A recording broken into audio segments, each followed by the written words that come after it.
mabaho ang hininga. Oh, mabaho ang bunganga, mga kababayan. Yan talaga ang paglalarawan ni Mayor Baste Duterte dito kay Ngagba ni BBM. At hindi lang, mga kababayan, si BBM ang nagsabi niyan, ha? Dahil si Dean Chase mismo, mga kababayan, ang nagsabi na ayon doon kay Mr. T, mga kababayan, na naging kliyente di umano ni Ngagba, para daw kanal ang amoy ng bunganga yang mga Marcos na yan, mga kababayan. Nakita nyo naman doon, di ba? Dilawan na dilawan ang ngipin ni BBM, mga kababayan. Itsura pa lang, mga kababayan, mabaho na. How much more kung maamoy mo pa?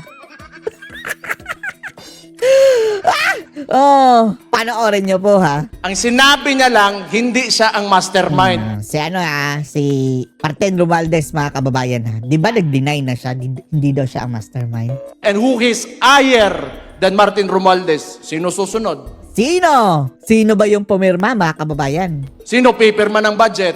Oh, sino ang mag-a-approve? Sino ang magre-release? Kundi Ferdinand Bongbong Marcos Jr. Adik Bangag.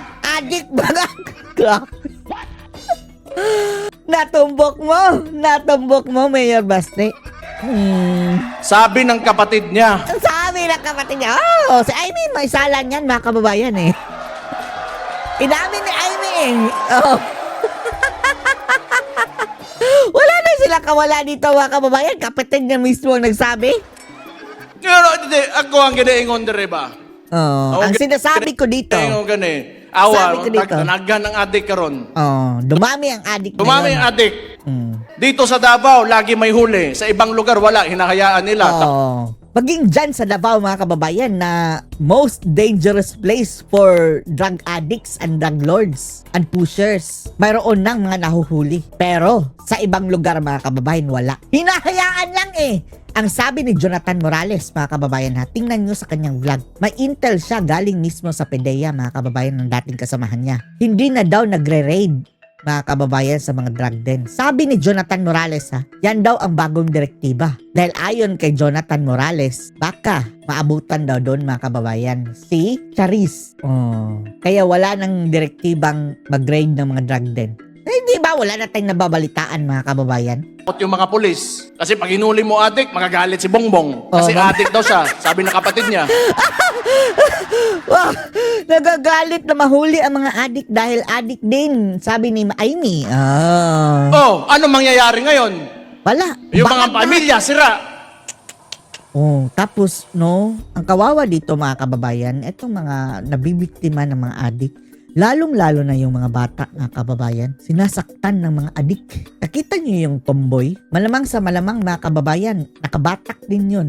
Nung nanakit ng batang, Diyos ko Lord. Walang kalaban-laban, mga kababayan, na bata na umiiyak, na nakahiga, tinadyak-tadyakan. Nakabatak din yun, mga kababayan, yung tomboy na yun. Sana kunin na yun sa tanas. Yan ang gusto ng mga bangag ngayon, mga kababayan, na mangyari. Breadwinner, yung tatay.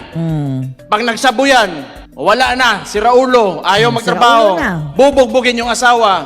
Ano mangyayari sa household? Wasak yung pamilya. Wasak. Yung mga bata, saan papunta? Kawawa. Hindi papasok ng paaralan. Broken family, mga kababayan, at saka dysfunctional family na. Yan ang gusto ninyo, mga bangag. Itong mga paring mga adik din, mga kababayan. Yung community, yung mga barangay dyan, apektado. Sino nagbabayad ng buwis? Sila mismo. The driving force of our economy are the communities. Ang kapobrehon ay mong pasagdan na mabuang. Mabuang, mabaliw. Hinahayaan na lang, mga kababayan, na mabaliw. Napatay chief PNP mo ingon lang.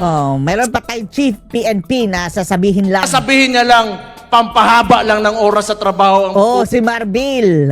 May economic value daw, mga kababayan, ang drug industry, punyetics. Dahil nagiging productive daw ang tao. Ay, Diyos ko Lord, ipatest nga yun si Marbil, mga kababayan. Kalkalin ang baho nun. Utang inang drugs na yan. Tanawa unsa kabangag ng presidente na. Tingnan nyo kung gaano kabangag yung presidente niyan, sabi niya. Can you allow your chief PNP to say that without reprimanding him? Grabe no? Tanaw ninyo. Sa tingin ninyo. Tingin nyo ba may kinabukasan pa ang Pilipinas pag nagpatuloy to? Wala.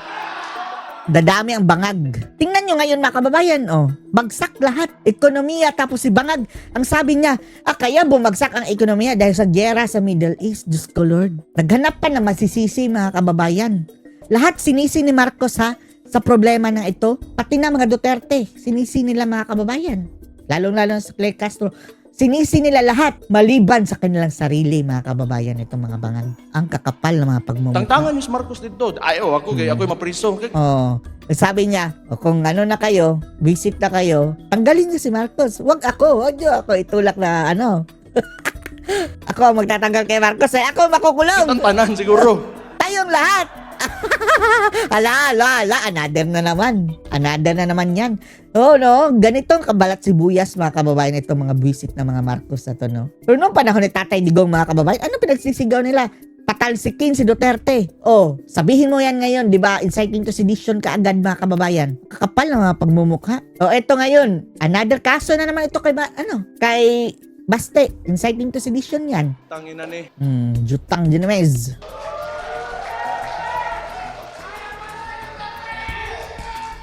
Yun ba? Yun yung sa impeachment. Balikon lang nako ani mga congressman. Etong sa impeachment, ibabalik ko lang. Etong mga congressman. Ako, believe ako doon sa, how many do we have who said no? 25? Give a round of applause to those people. Butang yan kamo, taga Davao, pangampanya hito ninyo dito sa Manila. Kay tabangi ito ninyo. Itong mga ni Nogyo daning kuhan. Tulungan nyo daw mga kababayan yung mga nag-no sa impeachment. Yan ang ni Baste, panawagan. Tulungan ninyo. Kana na yung mga itlog na mga... Yang mga may bayag. Congressman. May mga bayag na congressman. Jutang, dyan naman sila. Kaya manag-yes, wag nyo na. Yang mga nag-yes, wag nyo nang iboto. Ano nga yun? 20 million. 5 million MOOE. 20 million outright cash. 20 million outright cash. 5 million MOOE. Then 200 million budget. Grabe, no? Si Dimple Mastura nag-no, di ba? Oh. Ha? Abstain. Nasto nga. Okay na. At least Pwede doon. no, pwede yes. Pero at least hindi yan counted ba kababayan? Okay lang abstain. Playing safe. Busog.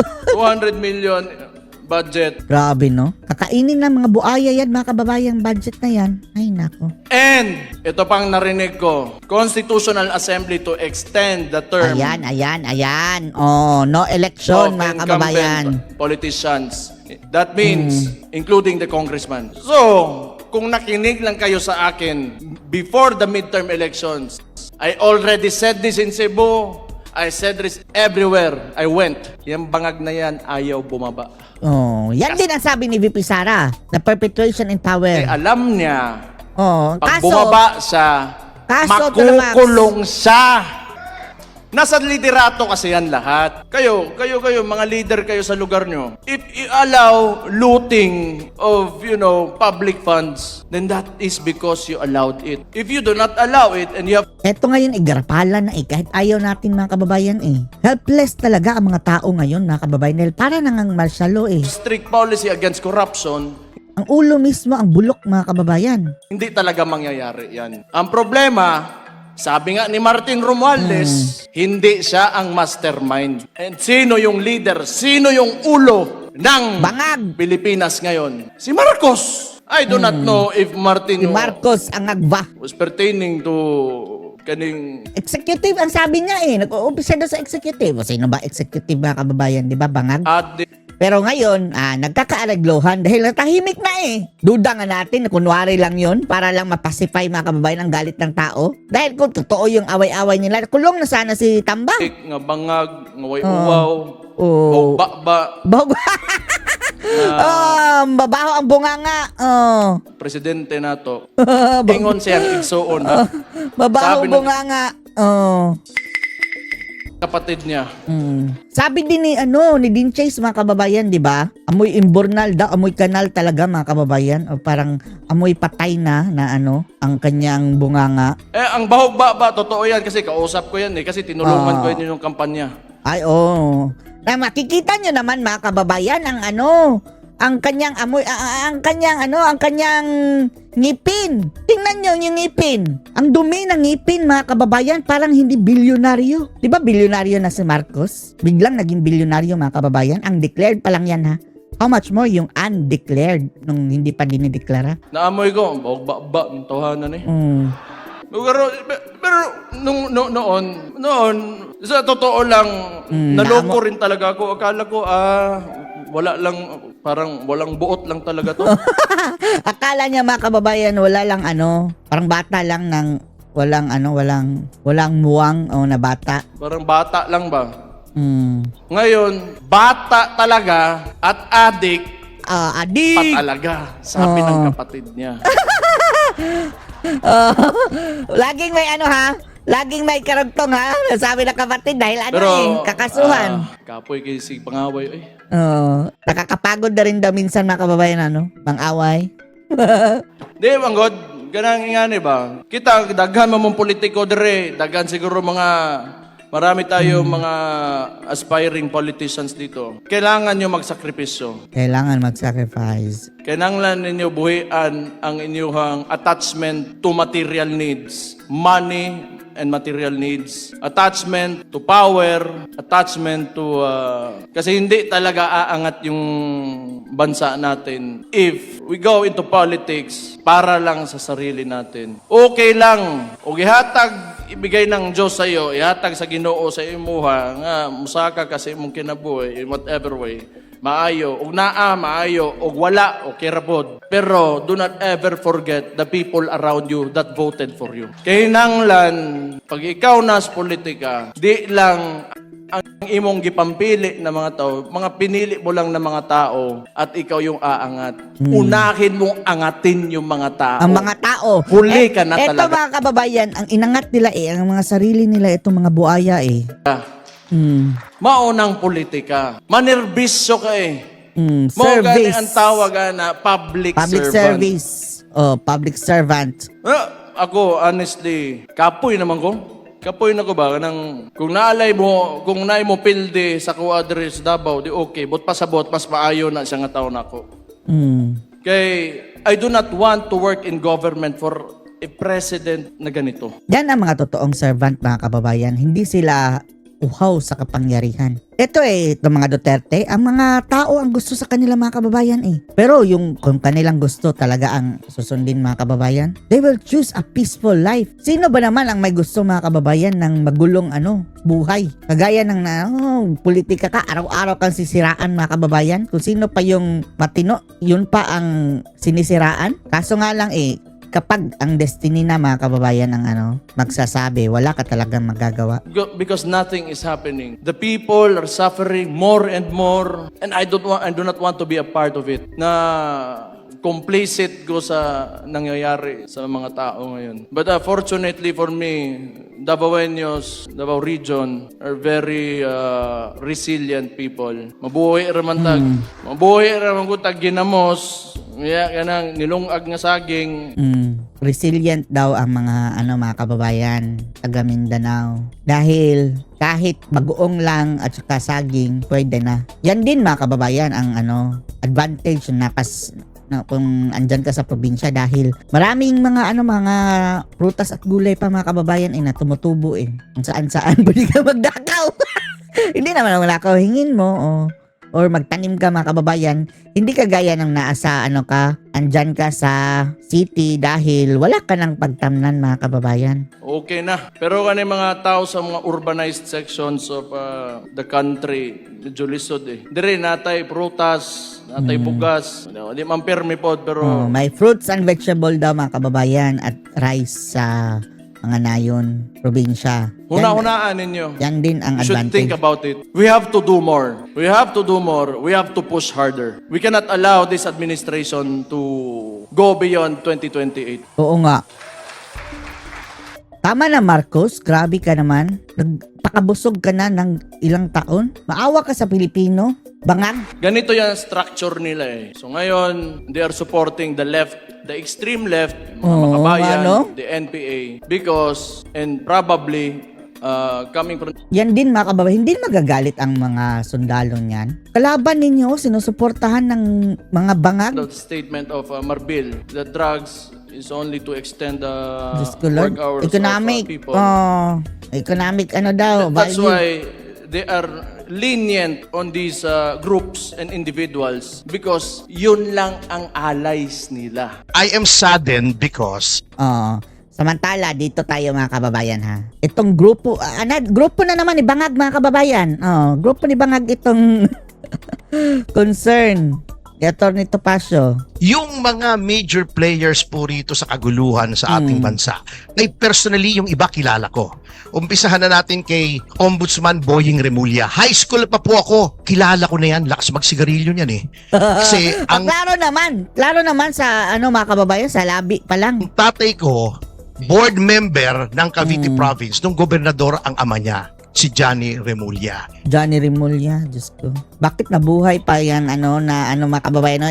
I mean, born sa mundong ito. Hindi natin sinasabing magurgor ha. Pero bakit na pa sila mga kababayan? Nag-exist pa sila sa mundong ito para manghasit ng lagim? So, Lord. Kung bakit, mabait po yan, maayos yan. So, Lord, Naging chief of mabait. staff yan ni Senator Loy, pinupuntahan ko pa yan dito sa Senado. Hindi yan mabait. Nagkunwari lang ng mga kababayan dati nung wala pa sa power. Hindi totoo yung sinasabi nila mga kababayan na nagbago na o hindi nagbago yan.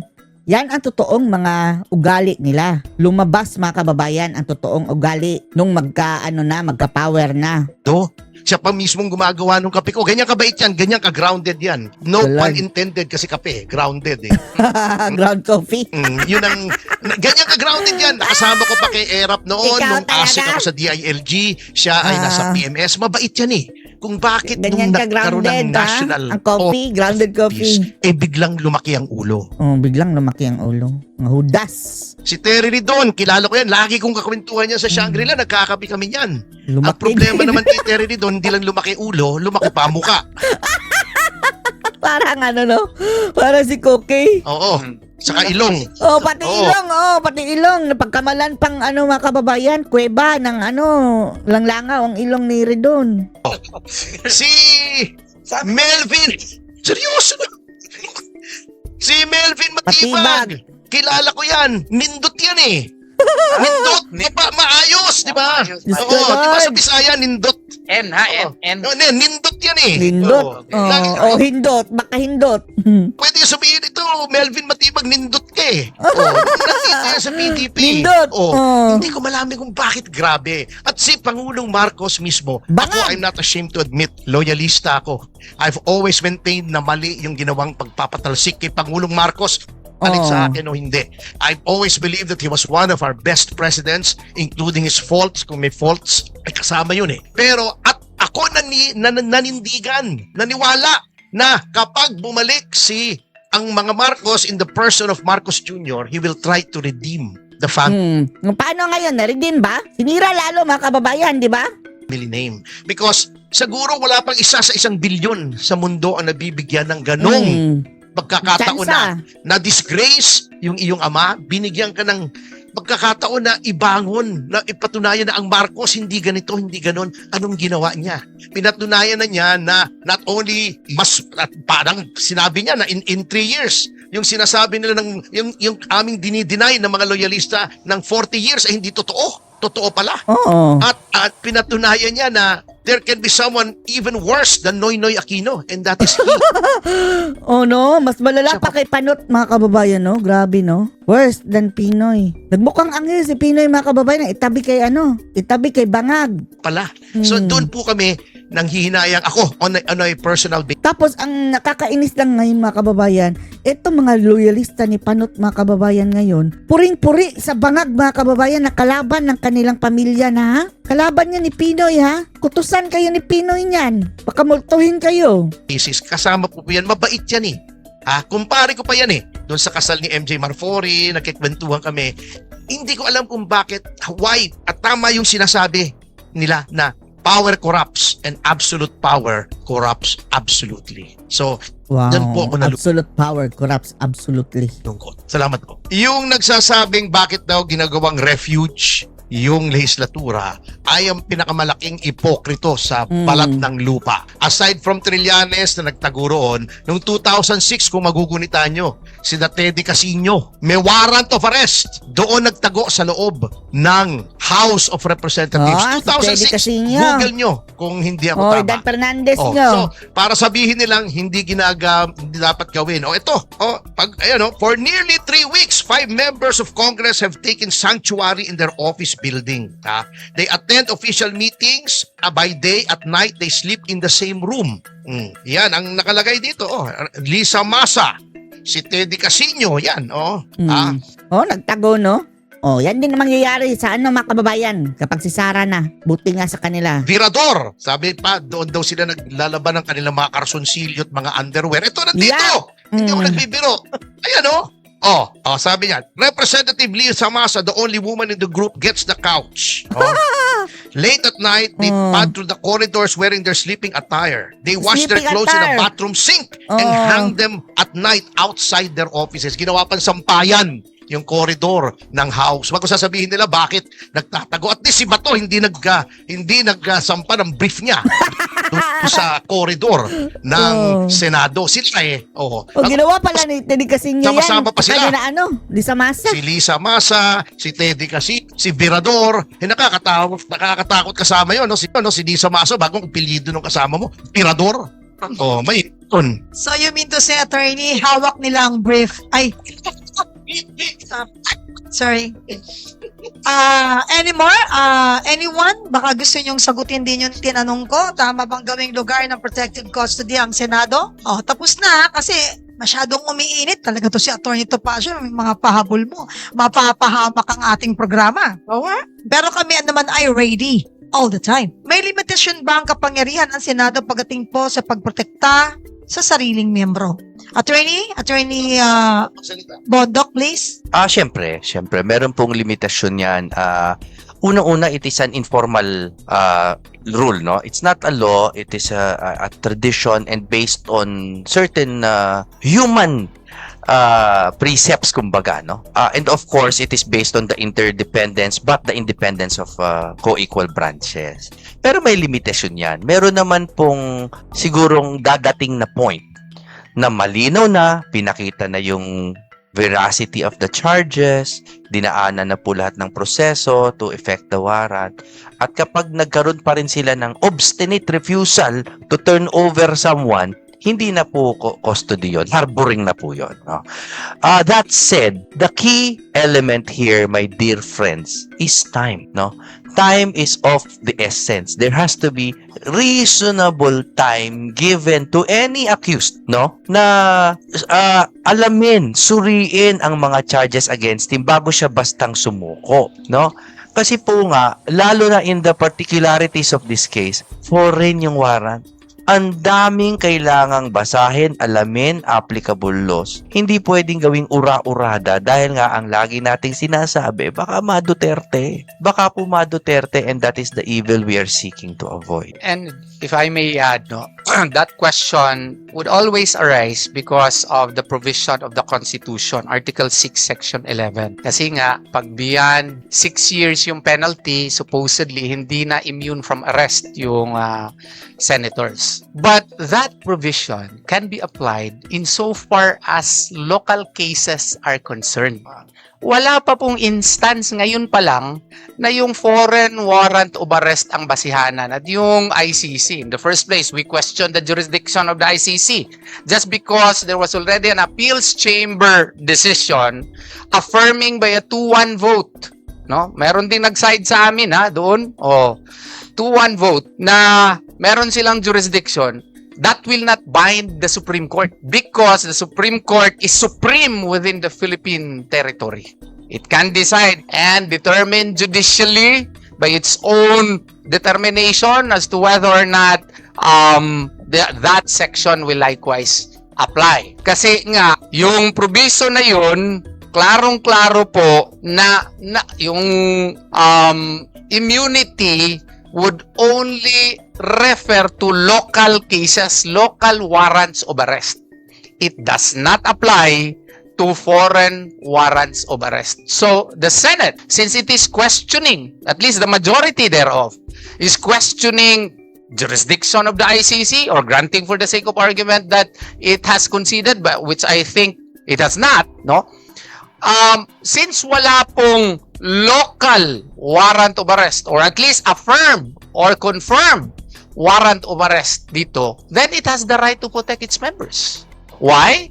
Because he is a senator, there is separation of powers. Kung ang executive department would insist in the implementation of a foreign warrant of arrest which is not validated by a Philippine court or which is not a Philippine-issued warrant of arrest, then the Senate, based on separation of powers, can assert likewise its majesty, its dignity, its authority as an independent branch of government in order to protect its members from arbitrary illegal arrest. May leakage sa Europe and some Yeah. other media pati na sa Amerika. Pumalat po itong expose ng isang investigative journal na tinalakay niya ang flood control and infra projects anomaly sa Pilipinas.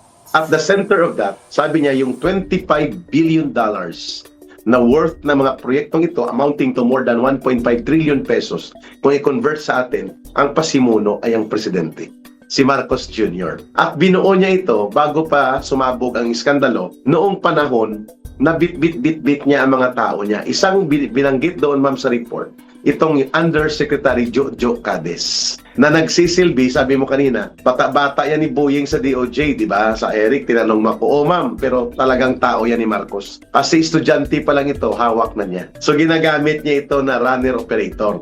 Maliban kay Yusek Adrian Bersamin. Kung maalala mo, ma'am, sinasabi ni Saldico, nang nagsabi si Marcos Jr. na yung huling bahagi ng 2024, akin yung 100 billion pesos, wag yung pakialaman. Ang nag-coordinate ng mga papeles kung paano ipasok ang 100 billion pesos, si Jojo Cades. Ma'am, binanggit talaga ni Saldico, iniabot sa akin yung parang leather envelope na type na nakita ni Saldico. I think Saldico was there in Singapore Formula 1, di ba ma'am? Pinuna natin yan sa program natin na Pilipinas nating mahal.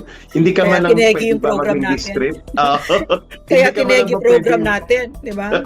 Ma'am, di ba sinabi mo doon na hindi ka man lang ba pwede maging discreet sa gitna ng kagutuman, krisis ng bansa, kaupo mo pa lang tapos ipapakita mo na ikaw ay gumagastos ng milyon para sa F1 formula na yan na racing sa Singapore. Doon yan, ma'am, binanggit ni Saldico na may ibinibigay na instruction si Marcos Jr. dumadaan kay Jojo Cades. Money making yun. Binanggit yun sa report, Ma'am Lorraine. And pangalawa, si Jojo Cades po, itinago ito sa loob ng Department of Justice. Undersecretary ang posisyon niya. But He he's was an directly reporting to undersecretary? Marcos. Undersecretary Yusek. siya ng Justice. Yusek when he was- Jojo Cades. Si Yusek Bersamin naman, ma'am, Yusek for Presidential Legislative Liaison Office. Ito naman ang kumukunik kay Saldico at kay Martin Romualdez. Yung dalawa na yan, Yusek Jojo Cades and Yusek Adrian Bersamin, na na-expose dito sa pinost ni Miss Sastro Gando Sasot, can be called and summoned into the Senate Blue Ribbon Committee. Yes, they can, including Lucas Bersamin, na lolo ni Adrian Bersamin, including Amina Pangandaman and Gabi. Bunuan. So Gabi. pwede sila ipatawag talaga, ma'am, pero pwede silang, sabi mo nga, mawala. Hindi na sila makita. They cannot be located anymore. Kagaya na nangyari kay Saldico, sinabihan ni Martin Romualdez na instruction ni Marcos Jr. at ni Martin Romualdez, manatili ka sa abroad, huwag kang umuwi and you will be taken care of. Pero hindi na kayanan ni Saldico, ma'am, binulgar niya talaga. Ito ba ang sinasabi namin ni Ma'am Lorraine, mangyayari? Na pwedeng mawawala ang mga witnesses na ito? Yes, that can happen. Na hindi na sila malocate. Kasi sila po ang cog and wheel. Sila po ang nagpaandar nitong sindikato ni Marcos. Lalo ng dalawang Yusek na to, Jojo Cades and Yusek Bersamin Adrian, ma'am, si Little Boy, ang tawag sa kanya. At mukhang nakaredy na ang kanyang affidavit. Hindi ko alam, ma'am, kung pinirmahan na niya, Ma'am Lorraine. Speechless ako. Speechless ako kasi talagang nanggaling kasi ako kay Digong. no? Ah, Kapag ka undersecretary ka, talagang magtatrabaho ka, no? Kapag ka hindi mo gagamitin 'yon, no? Kasi kaya natataka talaga ako, no? Kasi it took me 8 months talaga to say yes to PRRD. Kasi ang alam ko sa palaki ng tatay ko, nakita ko sa kanya, public service, talagang magtatrabaho ka. Sa kanila hindi pala ganun talaga, no? Pero ang nakikita ko dito, no, Eric, no, mga kababayan, dito mo makikita yung role ng Senado ngayon. mm, I really think that this is their finest hour, no. And the senators kasi now, no, a lot of them, they are just using masks, pero mga criminal sila, no. I'm talking about Ping Lacson, Tito Soto, all of this, no. Yan sila Tulfo. Wala, hindi talaga. Kasi ang pag sinabi mo senators, it comes from the etymology niyan, senex, no? It means elder. Elder, Elders.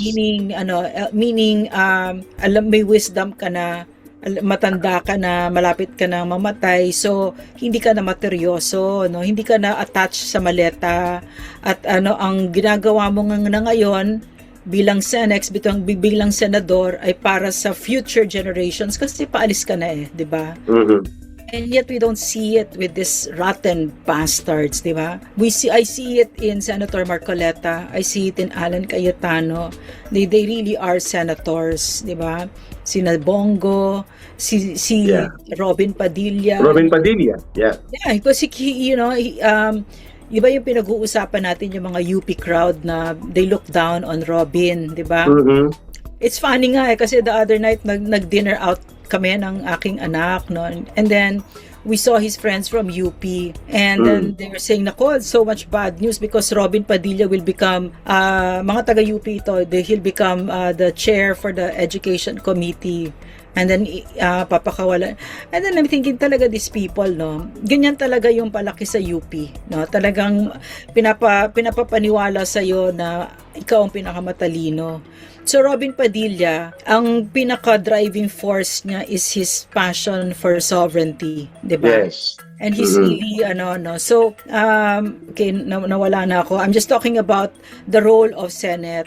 Of Kasi the Senate. Tama yun, ma'am. yeah, because nga, no, yung pinag-usapan mo, Eric, ngayon lang, you just laid it out, no, yan sila, mawawala na yan sila Bersamin, sila ganyan, no, and every day, si Senator Cayetano din nagsabi, grabe yung pressure, di ba, grabe yung pressure, and Pressure. we already know that everything's being done para hindi maungkat yung pagnanakaw ni Bongbong Marcos, pagkulimbat niya, na wala ng kahihiyan kahit konti sa Pilipino.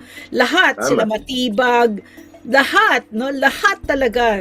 Pinagtatakpan talaga siya, si Berberabe, no? Talagang an entire government machinery is being used to cover up for a plunderer and a drug addict, no? An entire, and so the last institution standing for me is the Senate. And the Supreme Court. Of course, the Supreme Court. Yes, I agree. Also the I Supreme Court. agree. Pero imagine, there's so many institutions in government, pero ito na lang dalawa natira, di ba? So we have to Talagang- pray for them. Pero Ma'am, Erica, let me just sinalaula, ma'am, no? Yeah. Sinalaula, no? Sinalaula talaga. Sinalakubas, sinarantado ni Marcos.